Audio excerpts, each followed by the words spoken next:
तो कभी 5 किलो अनाज का मुद्दा छाया रहता है, तो कभी जाति भागवत कथा किसी भी जात के लोग तरफ का एफआईआर है कि जब घर में गया तो महिला के साथ नमस्कार, मैं संजय कुमार, आप लोग देख रहे हैं BBW न्यूज 24। अभी मैं बैठा हूँ सुरसंद विधानसभा पुपड़ी में, और पुपड़ी में हमारे साथ गोपाल जी हैं, और इनसे मैं सबसे पहले बात कर लेता हूँ कि देखिए बहुत एक्टिव है लोग। कि जन स्वराज में आपको पता है कि जन स्वराज आजकल नाम नहीं पूरा बिहार में छा चुका है, बिहार में कहते हैं इंडिया लेवल पे नाम हो चुका है। जन स्वराज क्या है कि प्रशांत किशोर जी के आप लोग जानते हैं कि बहुत अच्छे तरीके से रूबरू होंगे आप लोग। और सर से पहले परिचय जानेंगे। सर अपना नाम बताइए। मेरा नाम गोपाल कुमार झा। सर थोड़ा परिचय दीजिए। मैं जिला संगठन अध्यक्ष जन स्वराज पार्टी का हूँ। सर ये बताइए, सर जन स्वराज में आप कब ज्वाइन किए थे, जुड़े कब? जब प्रशांत किशोर जी जब भितरवा आश्रम से पद यात्रा शुरू की है, जिस समय में जन स्वराज पार्टी नहीं बनी थी, जन स्वराज कार्यक्रम चला रहा था, उसी समय से। सर ये बताइए कि अभी देख रहे हैं कि पुपड़ी में जो अभी बैठा हूँ जहाँ पे विधानसभा सुसंड पड़ता है सर, और इसमें देख रहे हैं कि जैसे यहाँ के पब्लिक लोग हैं सर, उन लोग कैसे आप रूबरू करा रहे हैं जन स्वराज से कि जन स्वराज में आए, एक बार मौका दे जन स्वराज को। कि इतना दिन से बीजेपी आरजेडी के दे रहे हैं सर, जन स्वराज की कैसे यहाँ के लोग मौका दे? जन स्वराज नई पार्टी बनी है, लोग जंगल राज और अमंगल राज से त्रस्त हो चुके हैं। यहाँ की जनता जाति पात और धर्म से ऊपर उठ करके अब अपने बच्चों के लिए, अपने लिए जीवन को सुरक्षित करने के लिए वोट देना चाहते हैं। और इस कड़ी में पहले लोग कहते थे मेरे पास कोई विकल्प नहीं है, तो जन स्वराज पार्टी एक विकल्प के रूप में उभर करके आई है। इसलिए इस क्षेत्र की जनता जनता के द्वारा भारी समर्थन जन स्वराज पार्टी को मिल रहा है। हम लोगों का कार्यक्रम घर घर हम लोग पहुंच रहे हैं। लोगों को प्रशांत किशोर जी और जो जन स्वराज की जो 5 बातें हैं, उससे मैं लोगों को अवगत करा रहा हूं। लोग भारी संख्या में हम लोगों के साथ जुड़ रहे हैं और कदम से कदम मिला करके चले तो थे अकेले प्रशांत जी, लेकिन चलते गए और कारवा बनता गया, और आज हजारों से लाखों की भीड़ पहुंच चुकी है प्रशांत जी के समर्थन में। और इस बार पूरे बिहार की जनता, जिसमें मेरा भी एक सुरसंड विधानसभा क्षेत्र है, हम लोग प्रत्येक 5 साल पर ये जो लोकतंत्र का महापर्व है वोट, उसमें वोट डालने जाते हैं।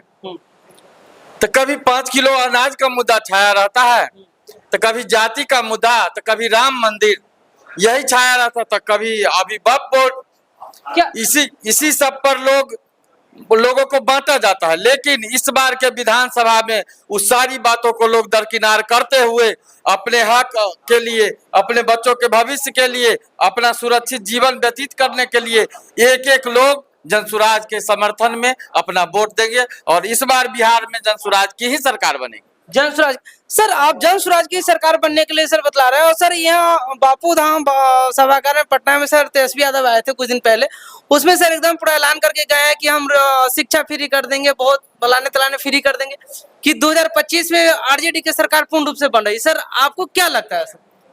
देखिए, बिहार की जनता 35 वर्षों से दोनों चाचा भतीजा, बड़े भाई छोटे भाई भाभी सबको देख लिया। क्या किया 35 वर्षों में, ये सारे लोगों के सामने है। अगर 35 वर्ष में मन से अगर काम किया रहता तो आज बिहार की ये दुर्दशा नहीं होती। आज जो बाहर धक्का खाना पड़ता है, गाली सुनना पड़ता है, ऐसी स्थिति नहीं होती।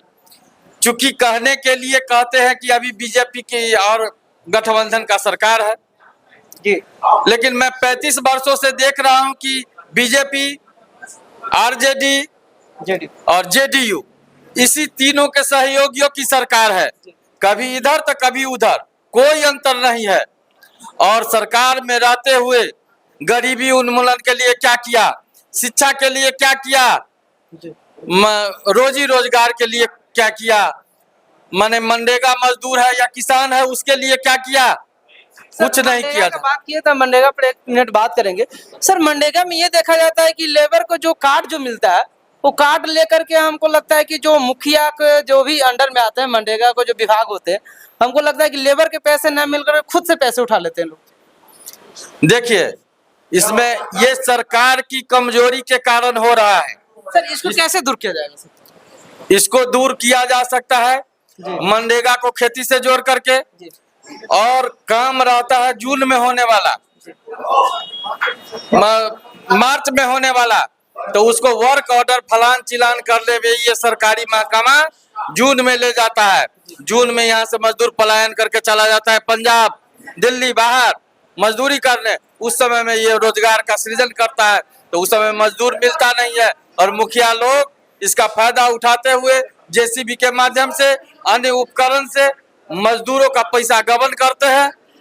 इसमें सारी मिली भगत है, नीचे से लेकर के ऊपर तक। इसमें एक सिर्फ मुखिया ही दोषी नहीं है। सर तो ये मैं देखता हूँ कि लेबर क्लास को अभी अभी के सीजन देखिएगा, अधिकतर हमको लगता है 100 में से 90% लेबर अभी सर पंजाब में जाकर धान रोपनी कर रहे हैं। क्या सर यहाँ कोई रोजगार हो जाता तो यहाँ लोग नहीं रोपने पर काम करते थे? देखिए, हम लोग का जो इलाका है वो चारों तरफ से अधवारा समूह के नदी से जुड़ा हुआ है।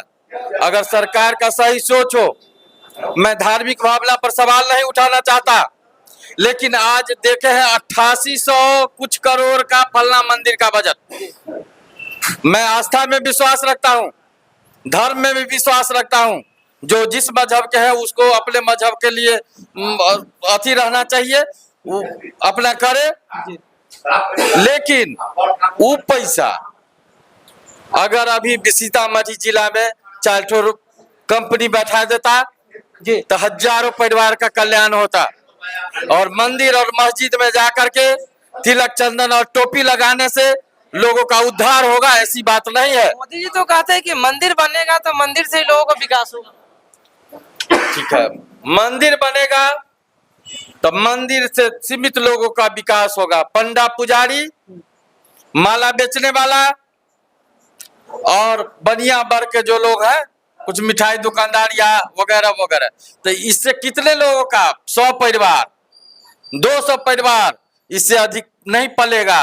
लेकिन अगर कोई रोजगार सृजन हो जाए तो उससे हजारों परिवार उससे लाभान्वित होगा और देश अग्रणी रूप से आगे बढ़ेगा और आगे की ओर बढ़ता ही रहेगा। मेरा लास्ट आखिरी एक क्वेश्चन 1 मिनट का सर जवाब देना है आपको कि सर अभी यूपी में जो हुआ था कि एक यादव ने जो साधु बना था, पूजा कराने गया था और ब्राह्मण लोग मिलकर के उसको बहुत अत्याचार किए, मारवो किए, बाल छील दिए, क्या ये सही किए हैं? क्या आपको लगता है? देखिए, इसमें गलती दोनों की है जी। हमने वीडियो के माध्यम से कुछ लोग उधर के उनसे भी बात हुई।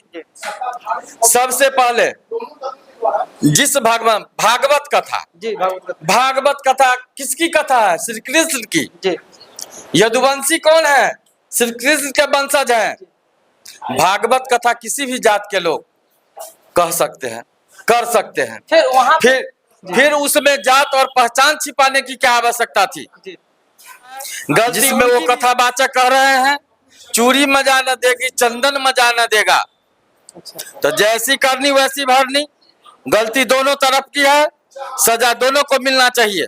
सजा दोनों को मिलना चाहिए। वो गलत किया तो कानून को तुमने हाथ में क्यों लिया?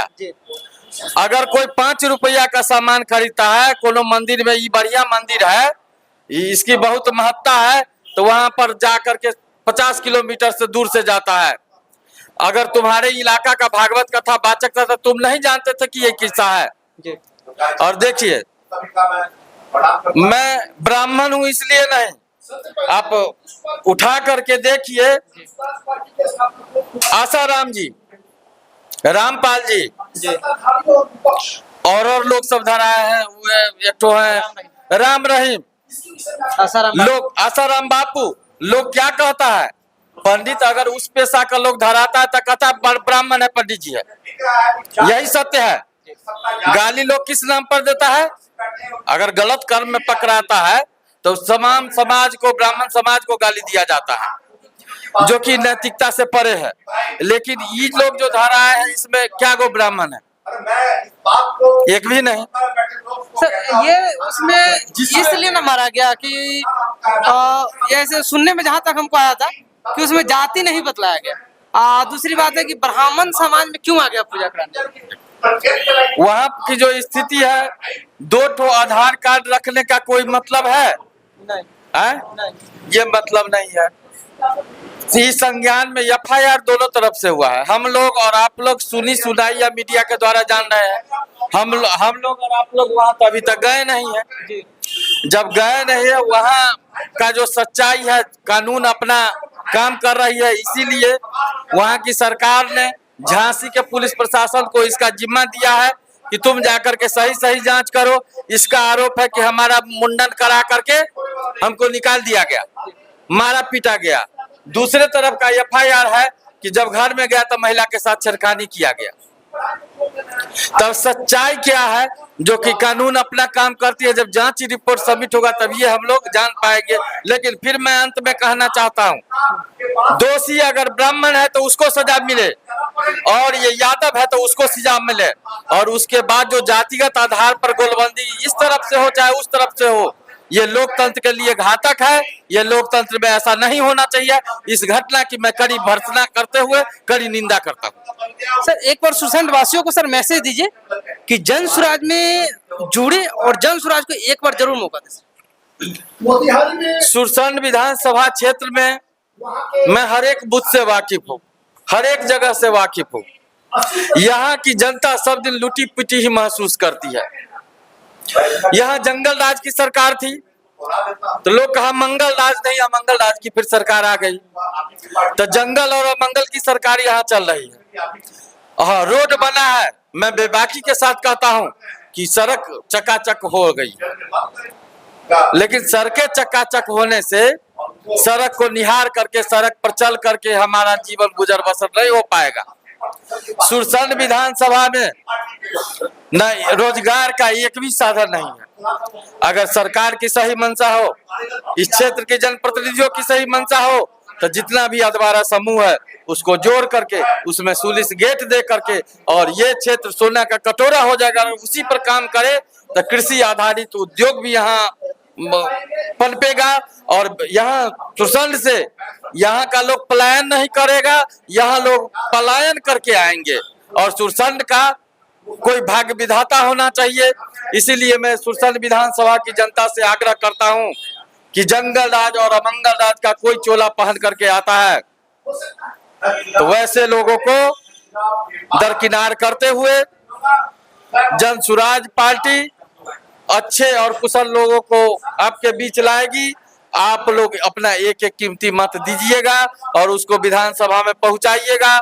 अगर वो काम नहीं करेगा, उसी तरह सत्ता सुख सुविधा भोगी होगा, तो कान पकड़ करके हटा दीजिएगा। सबसे पहले गोपाल झा उस विधायक के खिलाफ घेराव करेगा और उसको विधानसभा में इस्तीफा देने के लिए मजबूर कर देगा। ये हमारा आप लोगों से वादा है। चलिए, धन्यवाद। मेरा नाम है संजय कुमार। आप लोग BBW News 24 से जुड़े रहिए। यूट्यूब और फेसबुक पे लाइक शेयर कमेंट करना ना भूलें।